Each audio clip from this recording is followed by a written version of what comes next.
today in India, the malnutrition problems are very common in India, and the main problem is the protein deficiency. And what do you think is that what are the food items that can help us today? Do you think that eggs and chicken can help to rectify this malnutrition to some extent? Yeah, over a period of centuries, we are unable to make out which is the best diet formula for the human beings. But grossly, we know scientifically that a human food should contain the carbohydrates, fat, protein, vitamins and minerals.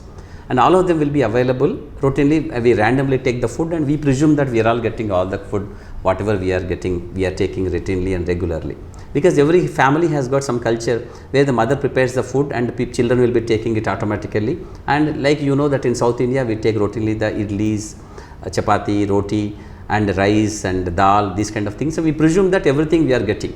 But unknowingly, we are all getting into some kind of a malnutritive status because of the deficiency of some of the very important products, especially the vitamins, minerals and the protein. The carbohydrate is a major component of our food. There is no problem with that. But despite carbohydrate being such an important thing, most of the people will think negative about the carbohydrate. They want to cut down the carbs. They want to take a keto diet. That's a different kind of a story. But that won't lead to a deficiency or disorders related to that. But definitely the deficiency of the protein, the deficiency of the vitamins and the minerals are going to make a big difference. As far as the correction of this particular deficiency is concerned, there is nothing like a boiled egg, there is nothing like an animal protein. The proteins are the major constituents of our body. The proteins are the building blocks of our body.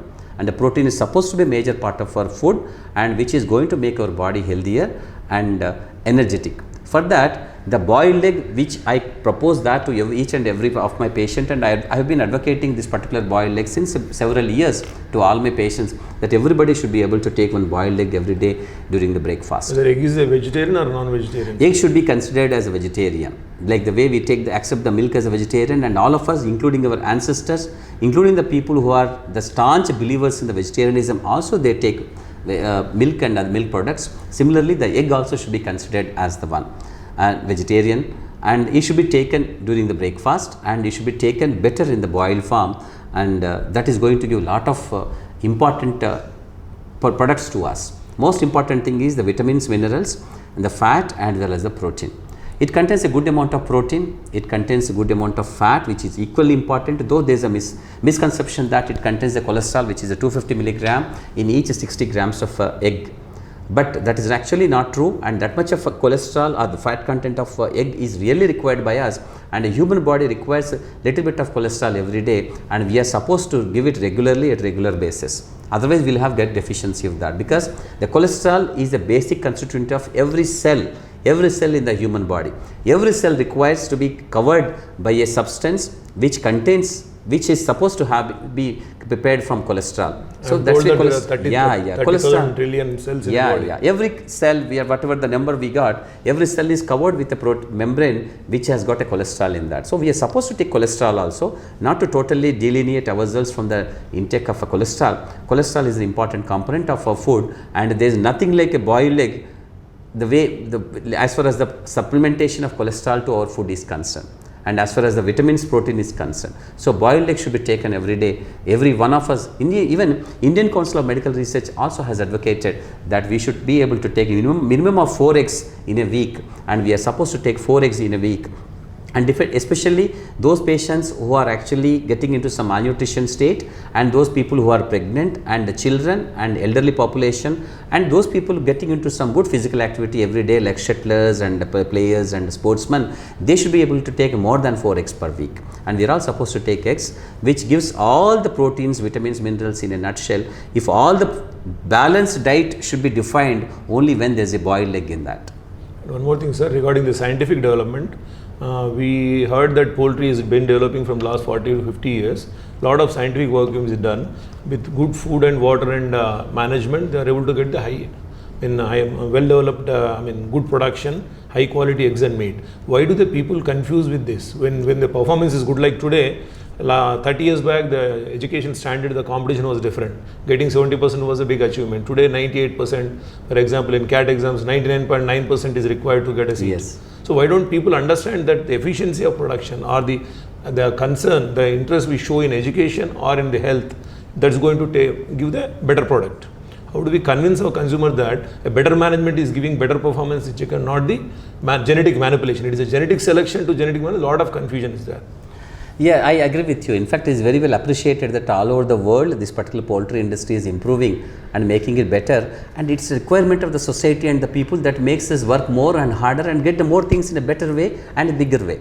Like the way you said that the improvement in the scholastic performance of the children and improving their scores and all, and that's what the society needs. Here also, the more and hard work given by this particular poultry industry, which is actually coming up very big in our country, it is very, very appreciated.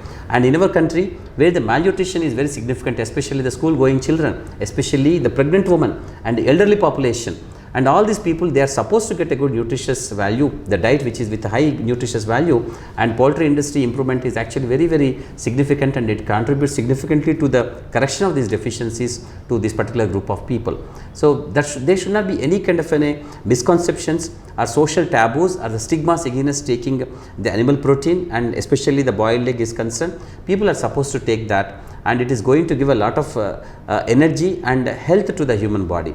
And any kind of misconceptions about the hormone regulations or anything, they are absolutely not available in the literature, and no literature as far as the science is concerned is talking about these kind of things, and there is no comparison between this particular protein available, high biological value protein given by the poultry industry compared to any other protein diet.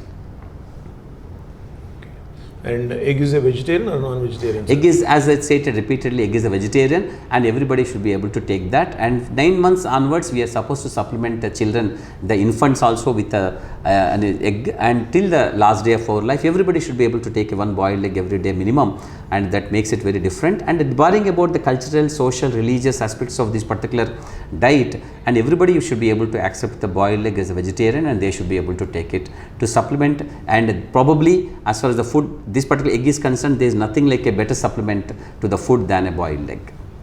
Because poultry industry says that they are not using any hormones. Do you believe in that? And the antibiotics what they are using, I mean, with the advice of veterinarian following a withdrawal period, what is your opinion about antibiotics also? A supplementation of hormones to the poultry industry, and that to the consequent consequences of the particular to the human beings is not at all known in the literature. It is not available, and we don't have to believe that.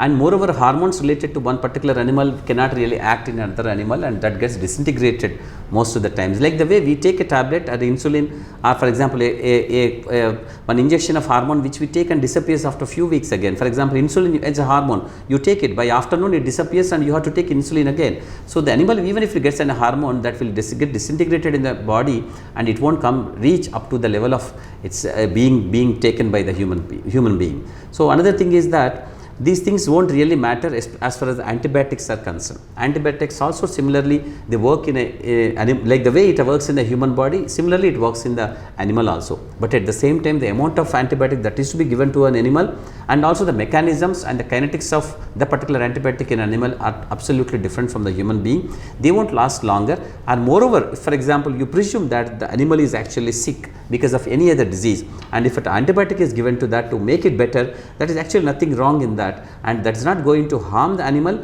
and that is not the animal that will be utilized even afterwards also. So it has got a limitation, it has got a half-life beyond which the antibiotic is not going to be available in the blood of the animal. So it is not going to come when we are consuming the particular poultry product again afterwards. So we don't have to have any doubt or misconception that the particular hormones are being utilized, which is not at all a possibility and never can happen.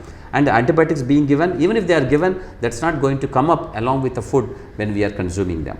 Sir, for medical student, as per the medical council syllabus, do you have any courses on human nutrition as such?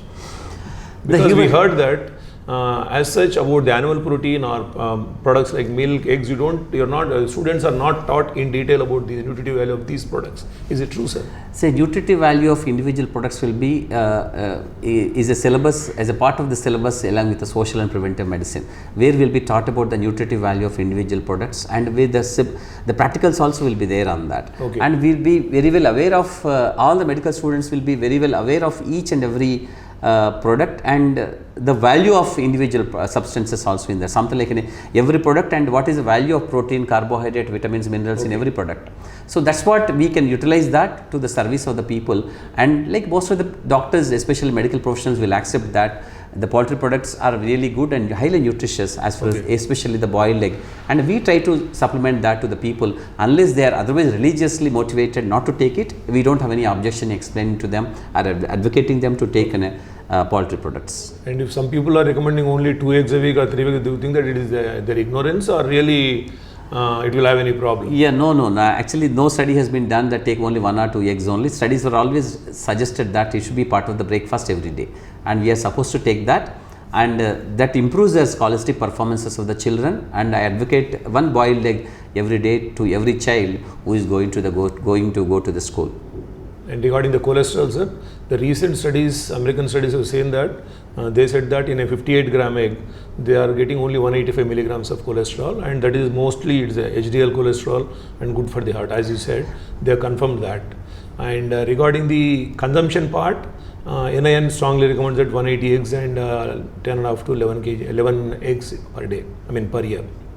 Actually, the cholesterol content, whatever may be the cholesterol content of it, let it be 180 or 250 or 300 grams for one egg. I don't think we should really go by that, because the human body has such a capacity to assimilate each and everything whatever we take, and whatever is the amount which we require, that only will be accepted by the body, and that only will get into the blood circulation, that only will reach the target ultimately. So we don't have to worry about the numbers, we have to take it. The boiled egg is no doubt is the best nutritious value product in the world as far as the food is concerned. There is no doubt in that. And a slight change from one region to the other region, one variety of hen to the other variety of hen, and even among the animals also different varieties of animals having different varieties of eggs with their constituents, cholesterol and other things. Whatever said and done, the amount of cholesterol which is there in the egg is required by the human body, and the quality cholesterol which is there in the egg is really required by the human body. That's why we are supposed to consume an egg every day. As you said, the cholesterol is a constituent of all the... Cholesterol is a constituent of the human body. There's no controversy about the cholesterol. There should not be any kind of a controversy about the cholesterol, there are so many, because that's required by the human body. There are almost 30 trillion cells in the body, so every cell requires cholesterol, and as you know, for the production of sex hormones also cholesterol is required. Yes. Every man, biological activity of a human being inside the body, every biological activity, you just name the biological activity, I will tell you how the cholesterol is being utilized by the particular activity. Every activity utilizes cholesterol, there is no doubt in that. It's only a misconception which has been spread all over the country since a long time. It's very difficult to, sometimes I feel very difficult to take it off. But we need to persuade and explain to the people, but after a few years probably people might accept that egg is the most nutritious value without any tag like high cholesterol or something like that. And finally, doctor, the eggs and chicken are generally recommended for reducing the body weight. People who are overweight, they tend to take eggs and chicken because it has got more satiety effect. Is that true? Actually, scientifically it has been proven that the one who takes the boiled egg every day morning compared to the people who do not take a boiled egg in the morning have lost their weight significantly. This has been proven again and again, and by both the Western culture literature as well as Indian literature.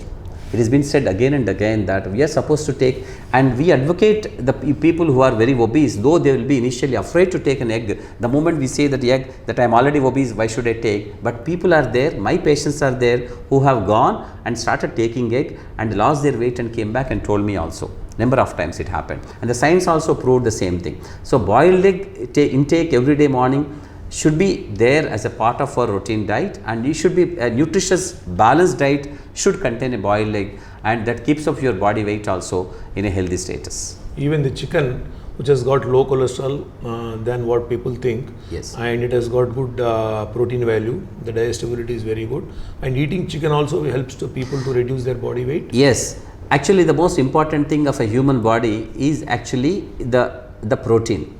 The protein is given to us only by the food only, of which the high biological value protein will be given by the poultry products, especially the chicken, and it is easy to digest, and most of the enzymes which are there in the stomach and the small intestine which were meant for the digestion are being utilized by this particular these animal protein, it will be utilizing them and in a better way, and the digestion takes place in an efficient way. That's why we advocate the people, for the people especially when they require a high protein diet, the people who are in the intensive cares and the people who have recovered from the major diseases and who are recuperating at home, and some patients they require high protein diet, and I always tell them that there is nothing like a chicken which probably can improve your protein in a better way. So poultry products are very important to supplement a good quality and high efficiency protein for a human being. Thank you. Thank you.